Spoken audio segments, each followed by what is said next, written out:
case briefs, and so much more. LSData's got what you're looking for.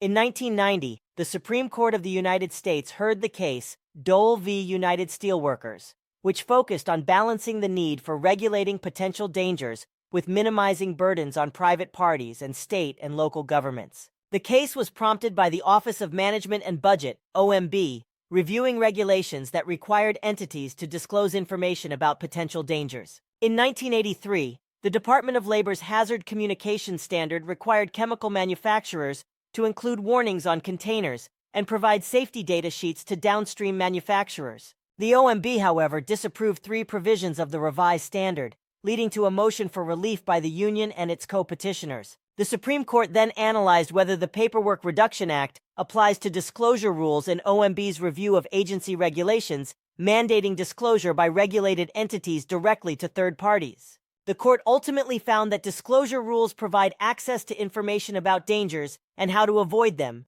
and ruled that the OMB may not have the authority to review such regulations under the Paperwork Reduction Act of 1980. The court held that the Paperwork Reduction Act only covered an agency's fact-gathering efforts for its own use, not disclosure rules. Therefore, OMB could not review rules requiring regulated entities to disclose information to third parties. The court rejected the petitioner's argument and declined to defer to OMB's interpretation of the act.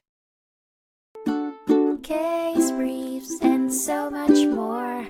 LSData's got what you're looking for. Visit lsd.law, elevate your mind. Leave the stress of class behind.